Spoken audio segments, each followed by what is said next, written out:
The Redheaded League by Sir Arthur Conan Doyle. I had called upon my friend Mr. Sherlock Holmes one day in the autumn of last year and found him in deep conversation with a very stout, florid-faced, elderly gentleman with fiery red hair. With an apology for my intrusion, I was about to withdraw when Holmes pulled me abruptly into the room and closed the door behind me. "You could not possibly have come at a better time, my dear Watson," he said cordially. I was afraid that you were engaged. So I am, very much so. Then I can wait in the next room. Oh, not at all.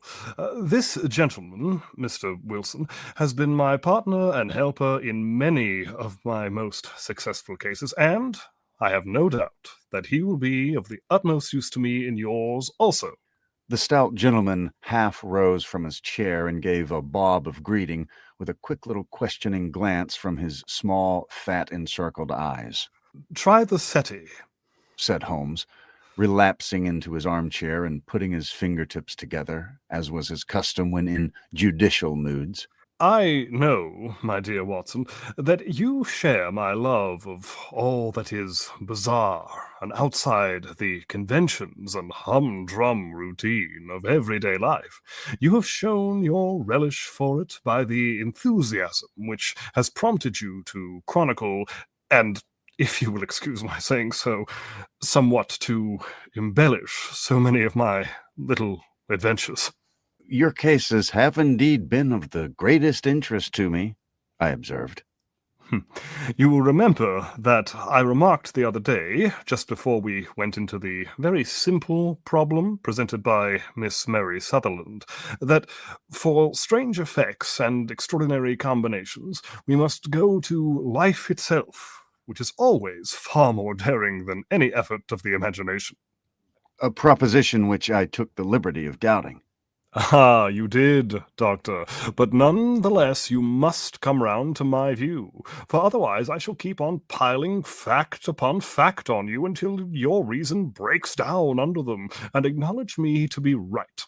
Now, Mr. Jabez Wilson here has been good enough to call upon me this morning, and to begin a narrative which promises to be one of the most singular which I have listened to for some time. You have heard me remark that the strangest and most unique things are very often connected, not with the larger, but with the smaller crimes, and occasionally, indeed, where there is room for doubt whether any positive crime has been committed. As far as I have heard, it is impossible for me to say whether the present case is an instance of crime or not. But the course of events is certainly among the most singular that I have ever listened to. Perhaps, Mr. Wilson, you would have the great kindness to recommence your narrative. I ask you not merely because my friend Dr. Watson has not heard the opening part, but also because the peculiar nature of the story makes me anxious to have every possible detail from your lips. As a rule, when I have heard some slight indication of the course of events, I am able to guide myself by the thousands of other similar cases which occur to my memory. In the present instance, I am forced to admit that the facts are, to the best of my belief, unique. The portly client puffed out his chest with an appearance of some little pride and pulled a dirty and wrinkled newspaper from the inside pocket of his greatcoat. As he glanced down the advertisement column with his head thrust forward and the paper flattened out upon his knees, I took a good look at the man and endeavored, after the fashion of my companion, to read the indications which might be presented by his dress or appearance. I did not gain very much, however, by my inspection. Our visitor bore every mark of being an average, commonplace British tradesman, obese, pompous, and slow. He wore rather baggy gray shepherd's check trousers, a not over-clean black frock coat, unbuttoned in the front, and a drab waistcoat with a heavy brassy Albert chain and a square pierced bit of metal dangling down as an ornament.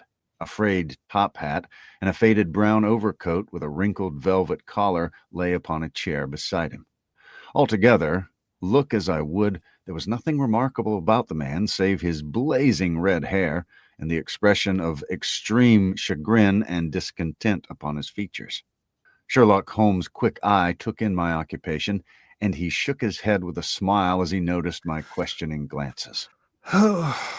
Beyond the obvious facts that he has at some time done manual labor, that he takes snuff, that he is a Freemason, that he has been in China, and that he has done a considerable amount of writing lately, I can deduce nothing else. Mr. Jabez Wilson started up in his chair with his forefinger upon the paper, but his eyes upon my companion. How, in the name of good fortune, did you know all that, Mr. Holmes? He asked. How did you know, for example, that I did manual labor? It is true as gospel, for I began as a ship's carpenter. Your hands, my dear sir. Your right hand is quite a size larger than your left. You have worked with it, and the muscles are more developed. Well, the snuff, then, and the Freemasonry. I won't insult your intelligence by telling you how I read that, especially as, rather against the strict rules of your order, you use an arc and compass breastpin. Ah, of course, I forgot that. But the writing? What else can be indicated by the right cuff, so very shiny for 5 inches, and the left one with the smooth patch near the elbow where you rest it upon the desk? Well, but China. The fish, which you have tattooed immediately above your wrist, could only have been done in China. I have made a small study of tattoo marks, and have even contributed to the literature of the subject. That trick of staining the fish's scales of a delicate pink is quite peculiar to China. When, in addition, I see a Chinese coin hanging from your watch chain, the matter becomes even more simple. Mr. Jabez Wilson laughed heavily. Well, I never, said he. I thought at first you had done something clever, but I see there was nothing in it after all. I begin to think, Watson, said Holmes, that I make a mistake in explaining omne ignotum pro magnifico, you know, and my poor little reputation, such as it is, will suffer shipwreck if I am so candid. Can you not find the advertisement, Mr. Wilson? Yes, I got it now, he answered with his thick red finger planted halfway down the column. Here it is. This is what began it all. You just read it for yourself, sir. I took the paper from him and read as follows. To the Redheaded League. On account of the bequest of the late Ezekiah Hopkins of Lebanon, Pennsylvania, USA, there is now another vacancy open which entitles a member of the League to a salary of £4 a week for purely nominal services. All red-headed men who are sound in body and mind and above the age of 21 years are eligible. Apply in person on Monday at 11 o'clock to Duncan Ross at the offices of the League, 7 Pope's Court, Fleet Street. What on earth does this mean? I ejaculated after I had twice read over the extraordinary announcement. Holmes chuckled and wriggled in his chair, as was his habit when in high spirits. It is a little off the beaten track, isn't it? Said he. And now, Mr. Wilson, off you go at scratch and tell us all about yourself, your household, and the effect which this advertisement had upon your fortunes. You will first make a note, Doctor, of the paper and the date. It is the Morning Chronicle of April 27th, 1890, just 2 months ago.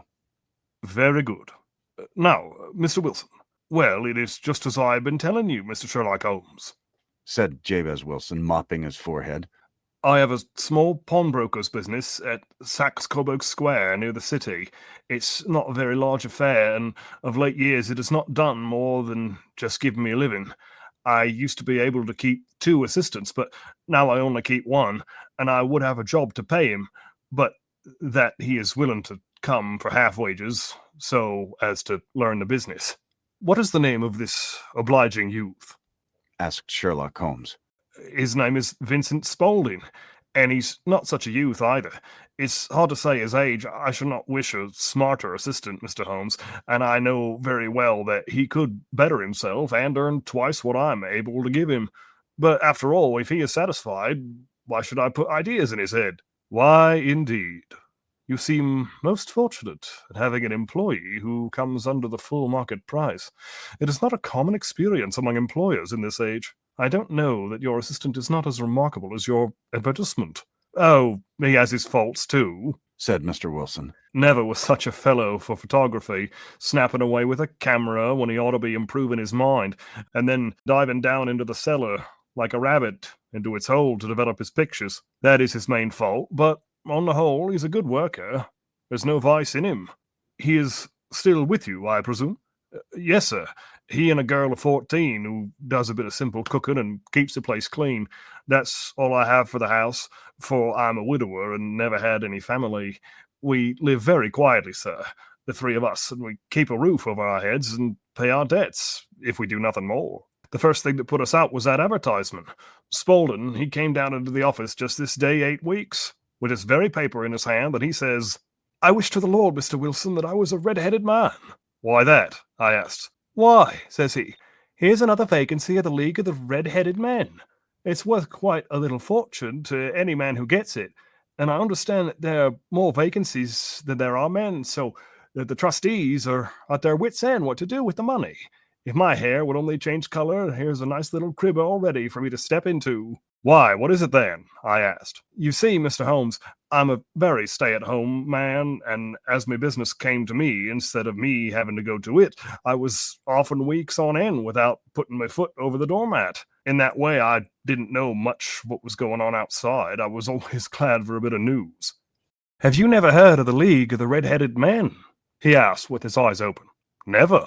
"Well, I wonder at that, for you are eligible yourself for one of the vacancies." "And what are they worth?" I asked. "Oh, merely a couple hundred a year, but the work is slight, and it need not interfere very much with one's other occupations." Well, you can easily think that that made me prick up my ears, for the business has not been over good for some years, and an extra couple of hundred would have been very handy. "Tell me about it," said I.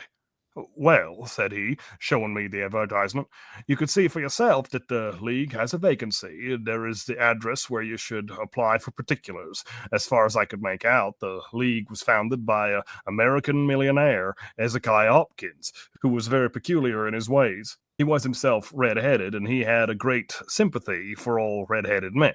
So when he died, it was found that he had left his enormous fortune in the hands of trustees, with instructions to apply the interest to the providing of easy berths to men whose hair is of that color. For all that I hear, it is splendid pay and very little to do." "But," said I, "there would be millions of red-headed men who would apply." "Not so many as you might think," he answered. "You see, it is really confined to Londoners and to grown men. This American had started from London when he was young, and then he wanted to do the old town a good turn. And then again, I had heard it is of no use if you're applying, if your hair is light red or dark red or anything but real, bright, blazing, fiery red. Now, if you cared to apply, Mr. Wilson, you would just walk in, but perhaps it would hardly be worth your while to put yourself out of the way for the sake of a few £100. Now, it is a fact, gentlemen, as you might see for yourselves, that my hair is a very full and rich tint. So it seemed to me that if there was to be any competition in the matter, I stood as good of a chance as any man that I had ever met. Vincent Spaulding seemed to know so much about it that I thought he might prove to be useful, so I just ordered him to put up the shutters for the day and to come right away with me. He was very willing to have a holiday, so we shut the business up and started off for the address that was given us in the advertisement. I never hope to see such a sight as that again, Mr. Holmes. From north, south, east, and west, every man who had a shade of red in his hair had tramped into the city to answer the advertisement. Fleet Street was choked with red-headed folk, and Pope's Court looked like a Costa's orange barrow. I should not have thought there were so many in the whole country as were brought together by that single advertisement. Every shade of color they were: straw, lemon, orange, brick, Irish setter, liver, clay. But, as Spaulding said, there were not many who had the real, vivid, flame-colored tint. When I saw how many were waiting, I would have given it all up in despair, but Spaulding would not hear of it, and how he did it I could not imagine. But he pushed and pulled and butted until he got me through the crowd and right up to the steps which led to the office. There was a double stream upon the stair, some going up in hope, and some coming back dejected, but we wedged in as well as we could, and soon found ourselves in the office. "Your experience has been a most entertaining one," remarked Holmes as his client paused and refreshed his memory with a huge pinch of snuff. "Pray continue your very interesting statement." There was nothing in the office but a couple of wooden chairs and a deal table, behind which sat a small man with a head that was even redder than mine. He said a few words to each candidate as he came up, and then he always managed to find some fault in them which would disqualify them. Getting a vacancy did not seem to be such a very easy matter after all. However, when our turn came, the little man was much more favorable to me than to any of the others, and he closed the door as we entered so that he might have a private word with us. "This is Mr. Jabez Wilson," said my assistant, "and he's willing to fill a vacancy in the league." "And he is evidently suited for it," the other answered. "He has every requirement. I cannot recall when I have seen anything so fine." He took a step backwards, cocked his head to one side, and gazed at my hair until I felt quite bashful. And then suddenly he plunged forward, wrung my hand, and congratulated me warmly on my success. "It would be injustice to hesitate," said he. "You will, however, I am sure, excuse me for taking an obvious precaution." With that, he seized my hair in both his hands and tugged until I yelled with the pain. "There is water in your eyes," said he as he released me. "I perceive that all is as it should be. But we have to be careful, for we have twice been deceived by wigs and once by paint. I could tell you tales like cobbler's wax which would disgust you with human nature." He stepped over to the window and shouted through it at the top of his voice that the vacancy was filled. A groan of disappointment came up from below, and the folk all trooped away in different directions until there was not a red head to be seen except my own and that of the manager. "My name," said he, "is Mr. Duncan Ross, and I am myself one of the pensioners upon the fund left by our noble benefactor. Are you a married man, Mr. Wilson? Have you a family?" I answered that I had not. His face fell immediately. "Dear me," he said gravely, "that is very serious indeed. I'm sorry to hear you say that. The fund was, of course, for the propagation and spread of the redheads, as well as for their maintenance. It is exceedingly unfortunate that you should be a bachelor." My face immediately lengthened at this, Mr. Holmes, for I thought that I was not to have the vacancy after all. But after thinking it over for a few minutes, he said that it would be all right. "In the case of another," said he, "the objection might be fatal, but we must stretch a point in favor of a man with such a head of hair as yours. When shall you be able to enter upon your new duties?" "Well, it is a little awkward, for I have a business already," said I. "Oh, never mind about that, Mr. Wilson," said Vincent Spaulding. "I shall be able to look after that for you." "What would be the hours?" I asked. 10 to 2.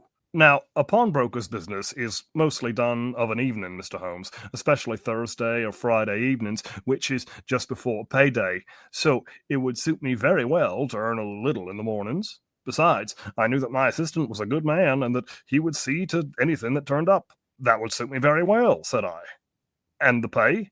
"Is £4 a week, and the work is purely nominal." "What do you call purely nominal?" "Well, you have to be in the office, or at least in the building, the whole time. If you leave, you forfeit your whole position forever. The will is very clear upon that point. You don't comply with the conditions if you budge from the office during that time." "It's only 4 hours a day, and I should not think of leaving," said I. "No excuse will avail," said Mr. Duncan Ross. "Neither sickness, nor business, nor anything else. There you must stay, or you lose your billet. And the work is to copy out Encyclopedia Britannica. There is the first volume in that press. You must find your own ink, pens, and blotting paper, but we provide this table and chair. Will you be ready tomorrow?" "Certainly," I answered. "Then goodbye, Mr. Jabez Wilson, and let me congratulate you once more on the important position which you have been fortunate enough to gain." He bowed me out of the room, and I went home with my assistant, hardly knowing what to say or do, I was so pleased with my own good fortune.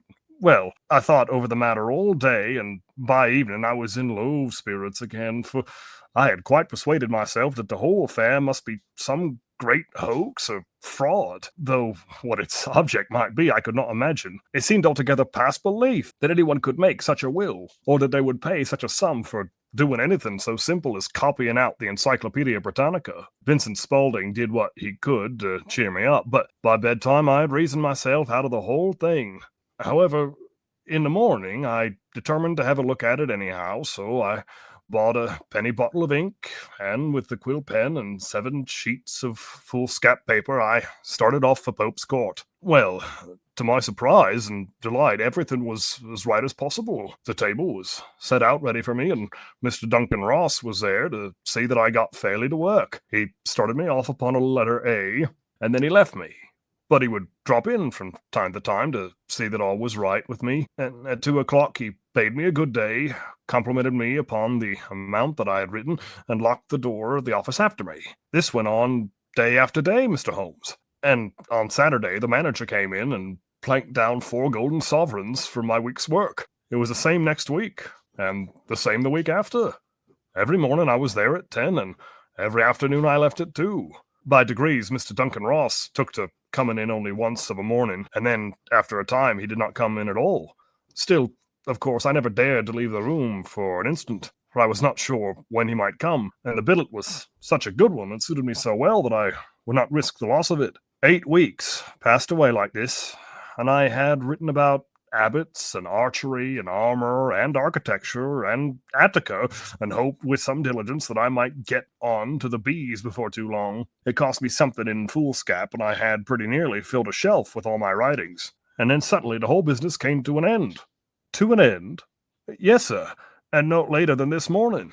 I went to my work as usual at 10 o'clock, but the door was shut and locked, with a little square of cardboard hammered onto the middle of the panel with a tack. Here it is, and you can read for yourself. He held up a piece of white cardboard about the size of a sheet of notepaper.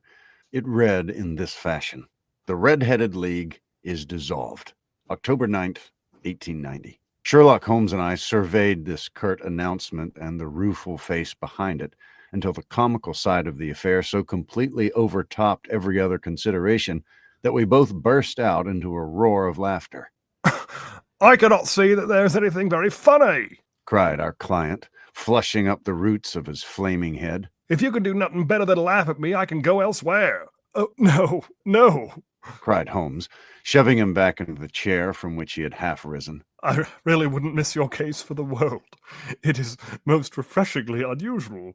But there is, if you will excuse my saying so, something just a little funny about it. Pray, what steps did you take when you found this card upon the door?" "Well, I was staggered, sir. I did not know what to do, and then I called at the offices round, but none of them seemed to know anything about it.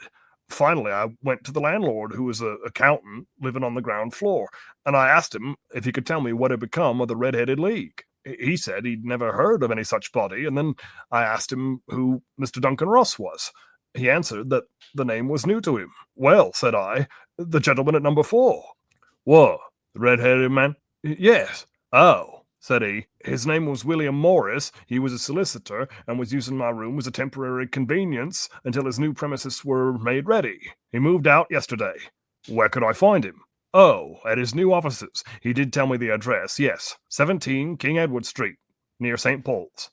I started off, Mr. Holmes, but when I got to that address, it was a manufactory of artificial kneecaps, and nobody in it had ever heard of either Mr. William Morris or Mr. Duncan Ross.' "'And what did you do then?' asked Holmes. "'I went home to Saxe-Coburg Square, and I took the advice of my assistant. But he could not help me in any way. He could only say that if I waited, I should hear by post. But that was not quite good enough, Mr. Holmes. I did not wish to lose such a place without a struggle, so, as I had heard that you were good enough to give advice to poor folk who were in need of it, I came right away to you.'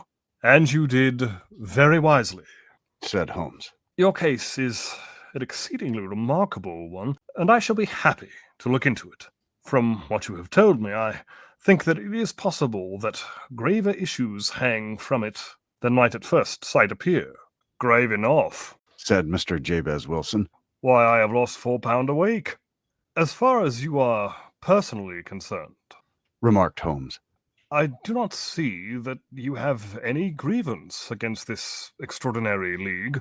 On the contrary, you are, as I understand, richer by some £30, to say nothing of the minute knowledge which you have gained on every subject which comes under the letter A. You have lost nothing by them. Now, sir, but I want to find out about them, and who they are, and what their object was in playing this prank, if it was a prank, upon me. It was a pretty expensive joke for them, for it cost them £32. We shall endeavour to clear up these points for you. And first, 1 or 2 questions, Mr. Wilson. The assistant of yours who first called your attention to the advertisement, how long had he been with you?' About a month, then. How did he come? In answer to an advertisement? Was he the only applicant? No, I had a dozen. Why did you pick him? Because he was handy and would come cheap. At half wages, in fact. Yes. What is he like, this Vincent Spaulding? Uh, Small, stout built, very quick in his ways. No hair on his face, though he's not short of 30. He has a white splash of acid upon his forehead. Holmes sat up in his chair in considerable excitement. I thought as much, said he. Have you ever observed that his ears are pierced for earrings? Oh, yes, sir. He told me that a gypsy had done it for him when he was a lad. Said Holmes, sinking back in deep thought. He is still with you? Oh, yes, sir. I've only just left him. And has your business been attended to in your absence? Nothing to complain of, sir. There's never very much to do of a morning. That will do, Mr. Wilson. I shall be happy to give you an opinion upon the subject in the course of a day or two. Today is Saturday, and I hope that by Monday we may come to a conclusion. Well, Watson, said Holmes when our visitor had left us, what do you make of it all? I make nothing of it, I answered frankly. It's a most mysterious business. Ah, as a rule, said Holmes, the more bizarre a thing is, the less mysterious it proves to be. It is your commonplace, featureless crimes which are really puzzling, just as a commonplace face is the most difficult to identify. But I must be prompt over this matter. What are you going to do, then? I asked. To smoke, he answered. It is quite a three-pipe problem, and I beg that you won't speak to me for 50 minutes. He curled himself up into his chair, with his thin knees drawn up to his hawk-like nose, and there he sat, with his eyes closed and his black clay pipe thrusting out like a bill of some strange bird. I had come to the conclusion that he had dropped asleep, and indeed was nodding myself, when he suddenly sprang out of his chair with the gesture of a man who has made up his mind and put his pipe down upon the mantelpiece. Ha ha! Sarah Sate plays at St. James's Hall this afternoon, he remarked. What do you think, Watson? Could your patients spare you for a few hours? I have nothing to do today. My practice is never very absorbing. Well, then put on your hat and come. I am going through the city first, and we can have some lunch on the way. I observe that there is a good deal of German music on the program, which is rather more to my taste than Italian or French. It is introspective, and I want to introspect. Come along. We traveled by the underground as far as Aldersgate, and a short walk took us to Saxe-Coburg Square, the scene of the regular story which we had listened to in the morning. It was a poky little shabby genteel place, where 4 lines of dingy 2-storied brick houses looked out in a small railed-in enclosure, where a lawn of weedy grass and a few clumps of faded laurel bushes made a hard fight against a smoke-laden and uncongenial atmosphere. 3 gilt balls and a brown board with Jabez Wilson in white letters upon a corner house announced the place where our red-headed client carried on his business. Sherlock Holmes stopped in front of it with his head on one side and looked it all over, with his eyes shining brightly between puckered lids. Then he walked slowly up the street, and then down again to the corner, still looking keenly at the houses. Finally, he returned to the pawnbroker's, and having thumped vigorously upon the pavement with his stick 2 or 3 times, he went up to the door and knocked. It was instantly opened by a bright-looking, clean-shaven young fellow who asked him to step in. Thank you, said Holmes. I only wished to ask you how you would go from here to the Strand. 3rd right and 4th left, answered the assistant promptly, closing the door. Smart fellow, that, observed Holmes as we walked away. He is, in my judgment, the 4th smartest man in London, and for daring I am not sure that he has not a claim to be 3rd. I have known something of him before. Evidently, said I, Mr. Wilson's assistant counts for a good deal in this mystery of the Redheaded League. I'm sure that you inquired your way merely in order that you might see him. Not him. What then? The knees of his trousers. And what did you see? Well, what I expected to see. Why did you beat the pavement? My dear doctor, this is a time for observation, not for talk. We are spies in an enemy's country. We know something of Saxe-Coburg Square. Let us now explore the parts which lie behind it. The road in which we found ourselves as we turned round the corner from the retired Saxe-Coburg Square presented as great a contrast to it as the front of a picture does to the back. It was one of the main arteries which conveyed the traffic of the city to the north and west. The roadway was blocked with the immense stream of commerce flowing in a double tide inward and outward, while the footpaths were black with the hurrying swarm of pedestrians. It was difficult to realize, as we looked at the line of fine shops and stately business premises, that they really abutted on the other side upon the faded and stagnant square which we had just quitted. "Let me see," said Holmes, standing at the corner and glancing along the line. "I should like just to remember the order of the houses here. It is a hobby of mine to have an exact knowledge of London. There is Mortimer's, the tobacconist, the little newspaper shop, the Coburg branch of the City and Suburban Bank, the vegetarian restaurant, and McFarlane's carriage building depot. That carries us right on to the other block. And now, Doctor, we've done our work, so it is time we had some play, a sandwich and a cup of coffee, and then off to Violin Land, where all is sweetness and delicacy and harmony, and there are no red-headed clients to vex us with their conundrums." My friend was an enthusiastic musician, being himself not only a very capable performer, but a composer of no ordinary merit. All the afternoon he sat in the stalls wrapped in the most perfect happiness, gently waving his long, thin fingers in time to the music, while his gently smiling face and his languid, dreamy eyes were as unlike those of Holmes, the sleuth hound, Holmes the relentless, keen-witted, ready-handed criminal agent, as it was possible to conceive. In his regular character, the dual nature alternately asserted itself, and his extreme exactness and astuteness represented, as I have often thought, the reaction against the poetic and contemplative mood which occasionally predominated in him. The swing of his nature took him from extreme languor to devouring energy. And, as I knew well, he was never so truly formidable as when, for days on end, he had been lounging in his armchair amid his improvisations and his black-letter editions. Then it was that the lust of the chase would suddenly come upon him, and that his brilliant reasoning power would rise to the level of intuition, until those who were unacquainted with his method would look askance at him as on a man whose knowledge was not that of other mortals. When I saw him that afternoon so enwrapped in the music at St. James Hall, I felt that an evil time might be coming upon those whom he had set himself to hunt down. "You want to go home, no doubt, Doctor?" he remarked as we emerged. Yes, it would be as well. "Ah, and I have some business to do, which will take some hours. This business at Saxe-Coburg Square is serious." Why serious? "A considerable crime is in contemplation. I have every reason to believe that we shall be in time to stop it. But today being Saturday rather complicates matters. I shall want your help tonight."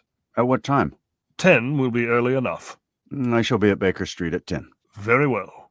And I say, Doctor, there may be some little danger, so kindly put your army revolver in your pocket." He waved his hand, turned on his heel, and disappeared in an instant among the crowd.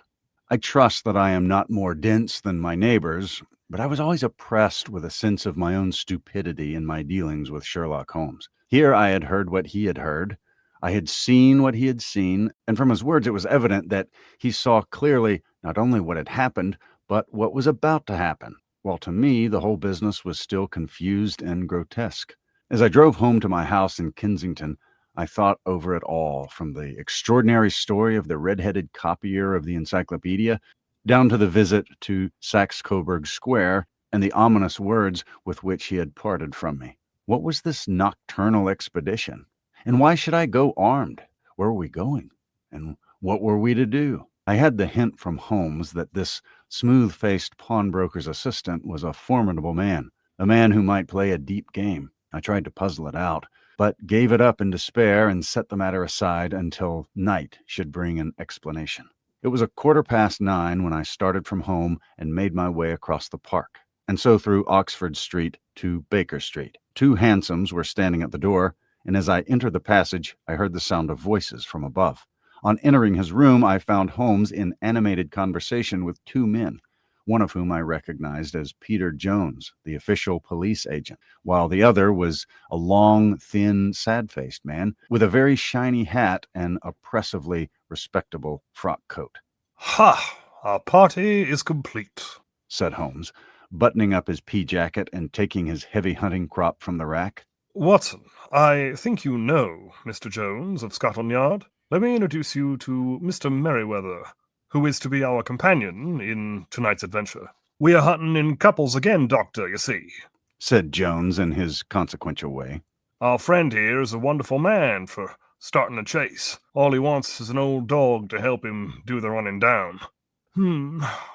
"I hope a wild goose may not prove to be the end of our chase," observed Mr. Merryweather gloomily. "You may place considerable confidence in Mr. Holmes, sir," said the police agent loftily. "He has his own little methods, which are, if he won't mind my saying so, just a little too theoretical and fantastic, but he has the makings of a detective in him.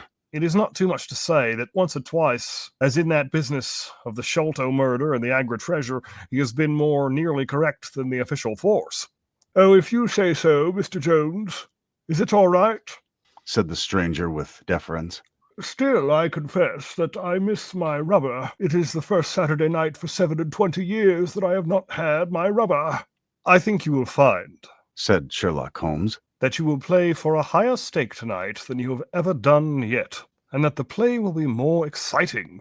For you, Mr. Merryweather, the stake will be some £30,000, and for you, Jones, it will be the man upon whom you wish to lay your hands. John Clay, the murderer, thief, smasher, and forger. He's a young man, Mr. Merryweather, but he is at the head of his profession, and I would rather have my bracelets on him than on any criminal in London. He is a remarkable man, is young John Clay. His grandfather was a royal duke, and he himself has been to Eton and Oxford. His brain is as cunning as his fingers, and though we meet signs of him at every turn, we never know where to find the man himself. He'll crack a crib in Scotland Yard one week and be raising money to build an orphanage in Cornwall the next. I have been on his track for years, but have never set eyes on him yet. I hope that I may have the pleasure of introducing you tonight. I've had one or two little turns, also with Mr. John Clay, and I agree with you that he is at the head of his profession. It is past 10, however, and quite time that we started. If you two will take the first hansom, Watson and I will follow in the second." Sherlock Holmes was not very communicative during the long drive and lay back in the cab humming the tunes which he had heard in the afternoon. We rattled through an endless labyrinth of gas-lit streets until we emerged into Farrington Street. "We are close there now," my friend remarked. "This fellow Merryweather is a bank director and personally interested in the matter.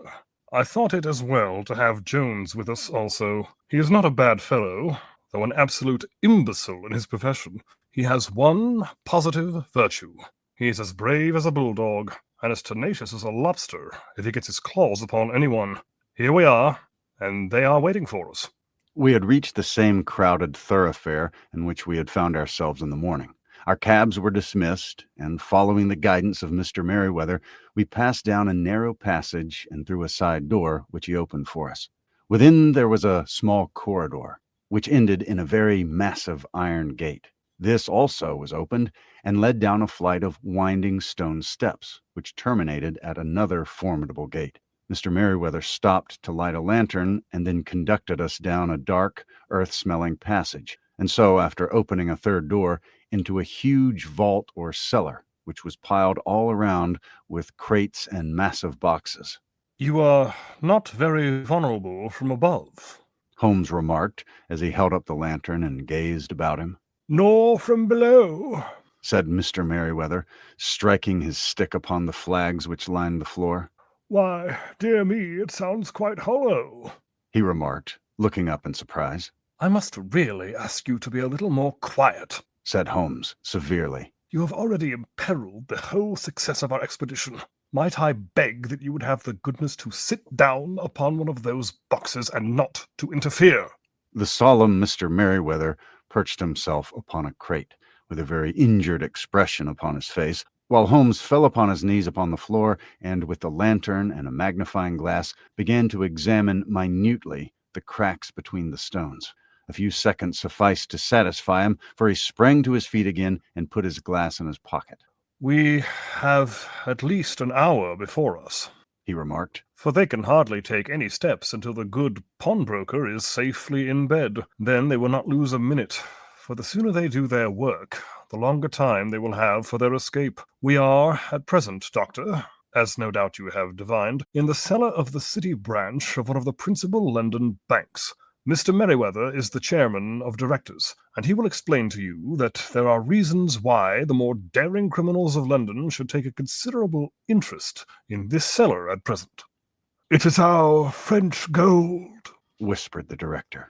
"We have had several warnings that an attempt might be made upon it." "Your French gold?"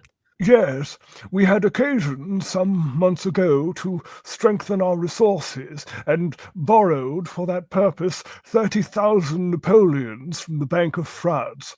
It has become known that we have never had occasion to unpack the money, and that it is still lying in our cellar. The crate upon which I sit contains 2,000 Napoleons, packed between layers of lead foil. Our reserve of bullion is much larger at present than is usually kept in a single branch office, and the directors have had misgivings upon the subject." "Which were very well justified," observed Holmes. "And now it is time that we arranged our little plans. I expect that within an hour matters will come to a head. In the meantime, Mr. Merriweather, we must put the screen over that dark lantern." "And sit in the dark?" "I'm afraid so. I had brought a pack of cards in my pocket, and I thought that, as we were a party carry, you might have your rubber after all. But I see that the enemy's preparations have gone so far that we cannot risk the presence of a light. And, first of all, we must choose our positions. These are daring men, and though we shall take them at a disadvantage, they may do us some harm, unless we are careful. I shall stand behind this crate, and do you conceal yourself behind those. And then, when I flash a light upon them, close in swiftly. If they fire, Watson, have no compunction about shooting them down." I placed my revolver, cocked, upon the top of the wooden case behind which I crouched. Holmes shot the slide across the front of his lantern and left us in pitch darkness. Such an absolute darkness as I have never before experienced. The smell of hot metal remained to assure us that the light was still there, ready to flash out at a moment's notice. To me, with my nerves worked up to a pitch of expectancy, there was something depressing and subduing in the sudden gloom and in the cold, dank air of the vault. "They have but one retreat," whispered Holmes. "That is back through the house into Saxe-Coburg Square. I hope that you have done what I asked you, Jones. I have an inspector and 2 officers waiting at the front door. Then we have stopped all the holes, and now we must be silent and wait." What a time it seemed! From comparing notes afterward, it was but an hour and a quarter.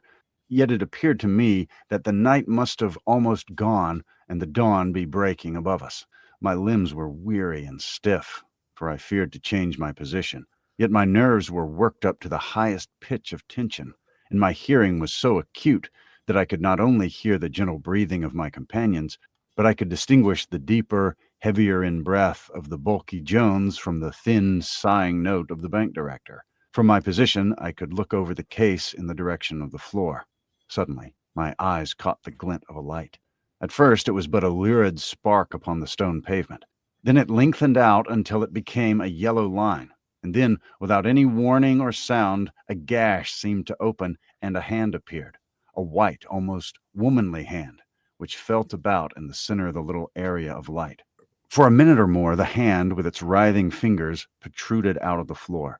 Then it was withdrawn as suddenly as it appeared, and all was dark again, save the single lurid spark which marked a chink between the stones. Its disappearance, however, was but momentary. With a rending, tearing sound, one of the broad white stones turned over upon its side and left a square, gaping hole through which streamed the light of a lantern. Over the edge there peeped a clean-cut, boyish face, which looked keenly about it, and then, with a hand on either side of the aperture, drew itself shoulder-high and waist-high until one knee rested upon the edge. In another instant he stood at the side of the hole and was hauling after him a companion, lithe and small like himself, with a pale face and a shock of very red hair. "It's all clear," he whispered. "Have you the chisel and the bags? Great Scott! Jump, Archie, jump, and I'll swing for it." Sherlock Holmes had sprung out and seized the intruder by the collar. The other dived down the hole, and I heard the sound of rending cloth as Jones clutched at his skirts.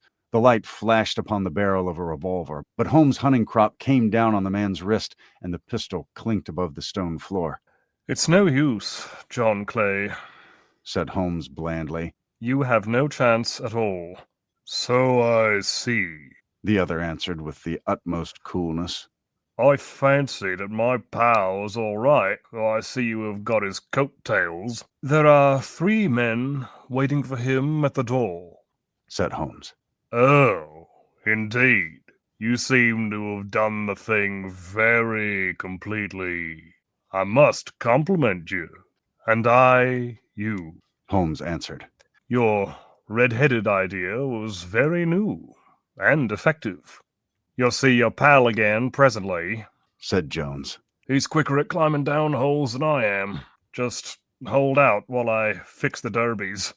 I beg that you will not touch me with your filthy hands," remarked our prisoner as the handcuffs clattered upon his wrists. "You may not be aware that I have royal blood in my veins. Have the goodness also, when you address me, always to say 'sir' and 'please.'" "All right," said Jones with a stare and a snigger. "Well, then, would you please, sir, march upstairs, or we can get a cab to carry your highness to the police station." "That is better," said John Clay serenely. He made a sweeping bow to the 3 of us and walked quietly off in the custody of the detective. "Really, Mr. Holmes," said Mr. Merriweather as we followed them from the cellar, "I do not know how the bank can thank you or repay you. There is no doubt that you have detected and defeated in the most complete manner one of the most determined attempts at bank robbery that have ever come within my experience. I have had 1 or 2 little scores of my own to settle with Mr. John Clay," said Holmes. "I have been at some small expense over this matter, which I shall expect the bank to refund, but beyond that I am amply repaid by having had an experience which is in many ways unique, and by hearing the very remarkable narrative of the Redheaded League. You see, Watson," he explained in the early hours of the morning as we sat over a glass of whiskey and soda in Baker Street, "it was perfectly obvious from the first that the only possible object of this rather fantastic business of the advertisement of the League and the copying of the encyclopedia must be to get this not over-bright pawnbroker out of the way for a number of hours every day. It was a curious way of managing it, but really, it would be difficult to suggest a better. The method was no doubt suggested to Clay's ingenious mind by the colour of his accomplice's hair. The £4 a week was a lure which must draw him, and what was it to them, who were playing for thousands? They put in the advertisement. One rogue has the temporary office, the other rogue incites the man to apply for it, and together they managed to secure his absence every morning in the week. From the time that I heard of the assistant having come for half wages, it was obvious to me that he had some strong motive for securing the situation." But how could you guess what the motive was? "Had there been women in the house, I should have suspected a mere vulgar intrigue. That, however, was out of the question. The man's business was a small one, and there was nothing in his house which could account for such elaborate preparations, and such an expenditure as they were at. It must then be something out of the house. What could it be? I thought of the assistant's fondness for photography and his trick of vanishing into the cellar. The cellar! That was the end of this tangled clue. Then I made inquiries as to this mysterious assistant, and found that I had to deal with one of the coolest and most daring criminals in London. He was doing something in the cellar, something which took many hours a day for months on end. What could it be once more? I could think of nothing, save that he was running a tunnel to some other building. So far I had got when we went to visit the scene of action. I surprised you by beating upon the pavement with my stick. I was ascertaining whether the cellar stretched out in front or behind. It was not in front. Then I rang the bell, and, as I hoped, the assistant answered it. We have had some skirmishes, but we had never set eyes upon each other before. I hardly looked at his face. His knees were what I wished to see. You must yourself have remarked how worn, wrinkled, and stained they were. They spoke of those hours of burrowing. The only remaining point was what they were burrowing for. I walked round the corner, saw that the City and Suburban Bank abutted our friend's premises, then felt that I had solved my problem. When you drove home after the concert, I called upon Scotland Yard and upon the chairman of the bank directors, with the result that you have seen. And how could you tell that they would make their attempt tonight? I asked. Well, when they closed their league offices, that was a sign that they cared no longer about Mr. Jabez Wilson's presence. In other words, that they had completed their tunnel, but it was essential that they should use it soon, as it might be discovered, or the bullion might be removed. Saturday would suit them better than any other day, as it would give them 2 days for their escape. For all these reasons, I expected them to come tonight. You reasoned it out beautifully, I exclaimed in unfeigned admiration. It's so long a chain, and yet every link rings true.